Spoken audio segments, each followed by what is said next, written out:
and the hemlines.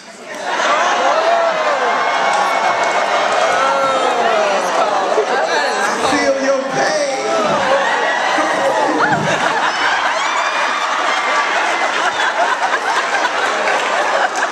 Bill Clinton, I'm almost done, knew the third verse to lift every voice and sing. God, am I weary? So neither road we... Like people say, is that a verse? Is that real? Is he making that up?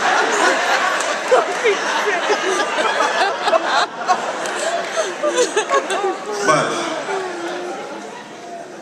Mr. Clinton signed a crime bill. 3 strikes and you're out. He signed welfare reform that has hurt black people to this day.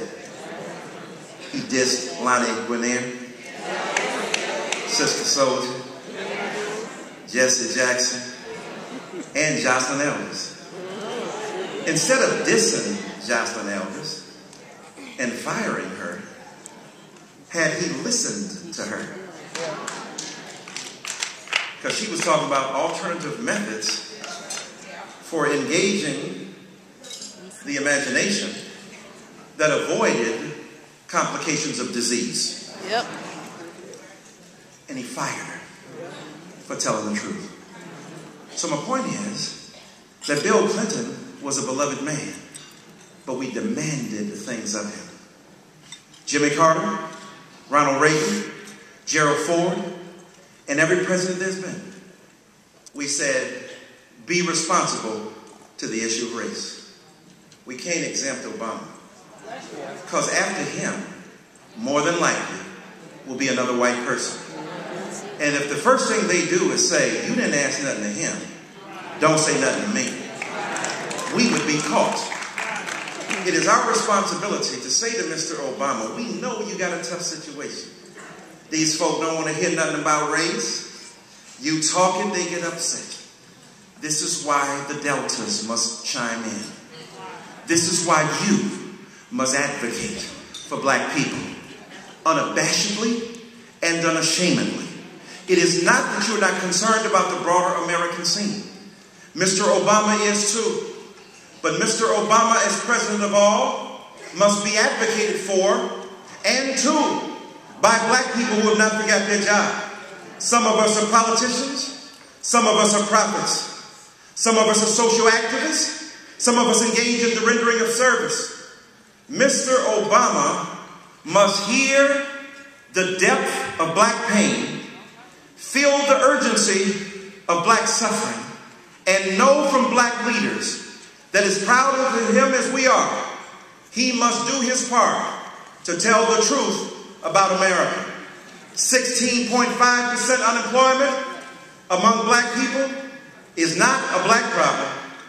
That's an American problem. The same way don't ask, don't tell was not simply a gay problem. That's an American military problem that focused on gay and lesbian people. The environment, Jewish brothers and sisters, the Israeli-Palestinian conflict. We can go on and on. And we must say to Mr. Obama, we love you. We support you. You are our advocate as president. But you, the Deltas, must stand up and speak for those whose backs are against the wall, who have nobody to contest for them, who beyond Mr. Obama's presidency need the love and consideration of their people brought to bear. We cannot put all our eggs in one basket. We love and support him. I was with Obama when most black people were with Hillary Clinton. I've known him since '91. I knew him when people were calling him Obama. Black folks said, who is that skinny dude? He ain't got no chance. Then he won Iowa. Black folks said, slow down. Ain't before Negroes in Iowa. We might have to take a look at him. The beautiful thing about Mr. Obama is that he has to work in a country and in a culture where he understands the lay of the land.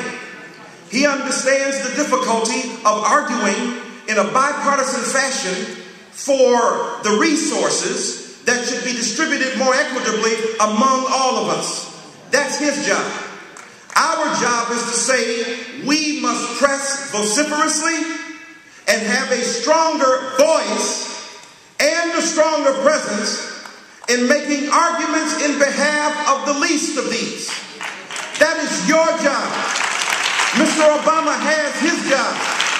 But Julianne Malveaux and Vashti McKenzie and Gwendolyn Boyd and National President McIntyre, y'all got y'all's jobs too. Dyson, we got our jobs. Sharpton and Jackson, we have our jobs too. One black man is not exhaustive of the experience of black people. In fact, they make him an exception to us, like he ain't like us. They've never been to a Delta convention where they haven't seen judges and doctors and lawyers and business people, been doing the thing, been taking care of business, MBAs and PhDs and JDs and D-Mins and EDDs and every other kind of degree there is. We've been doing that. As I end, it is important, therefore, that we not fall down on our jobs, that we not give up our responsibility to tell the truth. The reason I say this is because often when I'm speaking before men, I tell them that we got to take care of the children and we've got to allow the brilliance and intelligence of our women to rise forth, to save all of us. And that's why some of us even voted for Obama, because of Michelle. Because it wasn't no mistaking what she is. I don't just mean in terms of, because if Obama had that skin color, he might not be president. We know this. We still worship the light, bright, almost white. Look at me, I'm yellow, I'm not mad. But I'm mad at valorization and worship of a skin tone. Harry Reid was telling the truth. Because he didn't speak when he didn't want to with no Negro dialect, and he was light-skinned. Some people thought he was most safe. If he looked like Clarence Thomas, he might not be president. And in our own community, we do the same thing. We still worship the things we should not be worshiping. So if you're going to be a strong advocate for black people, you got to advocate for all of us, and especially children and women. Even as black women, sometimes the greatest obstacle and impediment to sorority is another sister. I done seen it.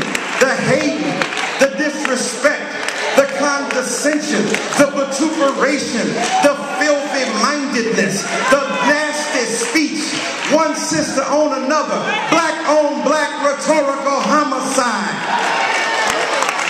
The most revolutionary thing you can do as a black woman is love another black woman.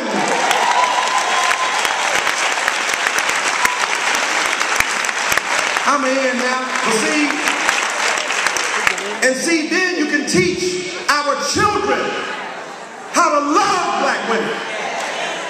Here we got hip-hop culture, the blackest art form there is, worshiping at the altar of half-black, quasi-black, thought they were might have been black women. Nothing wrong with anybody who's been created out of an ethnic pool that has motivated their own erotic communion between their parents. But the question is, do we appreciate our own? Why do we hate our own women? The womb from which we have emerged, the seed that produced us, we have now rejected. And so I wrote a book, Why I Love Black Women, not because I don't love all the women in the world, I do. No personal autobiographical statements shall be forthcoming. But I love black women. I really love black women. I believe in black. I don't always agree with them. They don't always agree. I've been married to 3 of them. I ain't bragging. I'm asking for prayer. But what I'm saying, I kept going back because I can't get enough of that charm and vitality, that intelligence and resistance, that sassy. You know, a lot of brothers say, I don't fool with black women no more. They nasty. You get up in the morning, you say good morning, they say, no it ain't. I said, that's not true. Maybe you done made them nasty, bruh. Maybe you had something to do with their nastiness. Your insufficiency, your inadequacy, your refusal to step up on the job, and your inability to acknowledge her humanity in the midst of your project of humanity. Maybe that might make somebody better. Then they say, I'm tired of black women because they don't want to marry no regular brother. I say, of all the women on earth, the people who marry men beneath their economic and educational status most are black women. You could be a brother who just graduated from the 4th grade. A sister with a high institute education. Come on, fix up your teeth. Let's go. Right? That's how sisters do it. You got potential. Huh? That's how sisters grow. Then brothers say, I'm tired of black women. I say, why? Because they're bossy. I say, you got a point there.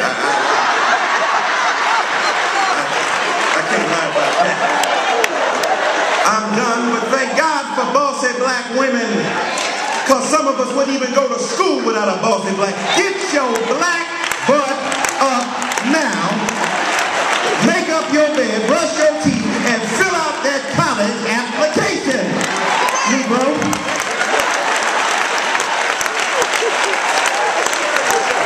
Bossy black women. That's why I celebrate them. In my generation, we love black women, even though we were hypocrites. Beating them at home, disrespecting them, but in public we would not perform the politics of misogyny because we didn't want to undermine the symbolic capital to our children of acting in a way that rose above our own behavior. Tell me what you just said. The problem is a lot of people think that just because you're doing it and keeping it real means it should be shown.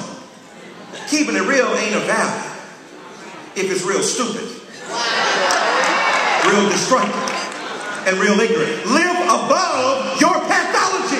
That's what a lot of older black people did. So the generation now can't admit when they're, I don't tell the girl I love her, yeah, what up? How you doing, mama? That ain't, you know, and I don't know, never know when young people have boyfriend and girl. They don't call that. We're dating. Well, are your boyfriend and girlfriend? No, we're just hanging out. Really? You got 3 kids, y'all just hanging out.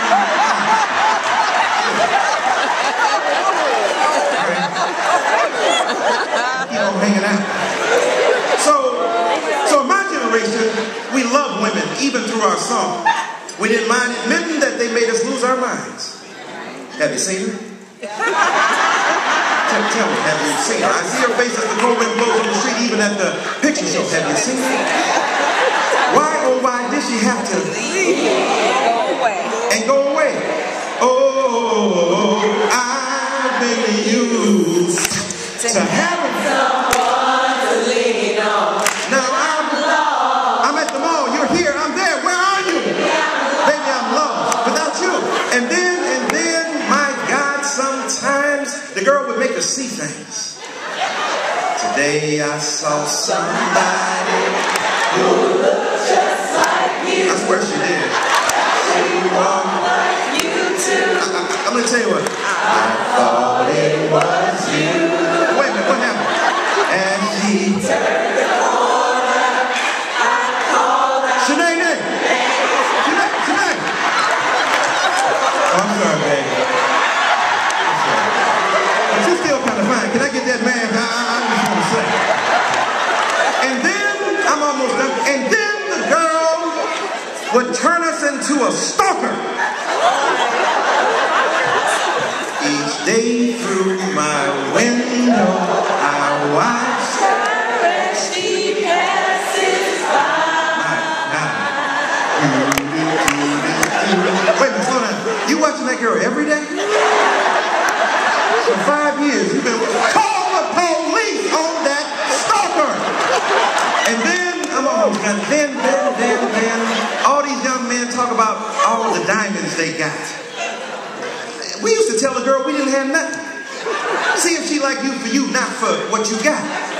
When you're in the center ring, and their lives don't mean a thing, why don't you let me try? I mean, now I don't wear a diamond ring. I don't even have a song. See, this is a Pentecostal love song. We start speaking in tongues.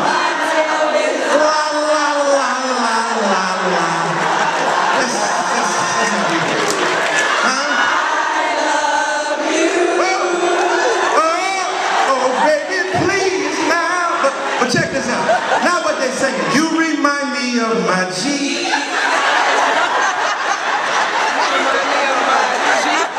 Now what the boys singing? You gon' think I invented sex. No, you didn't. I love the Trey songs, but Marvin Gaye said it gives you a great feeling, something like sanctified. Marvin Gaye invented sex. Barry White. Playing your game, baby. Your game, just you and me. Isaac Hayes. Never can say goodbye.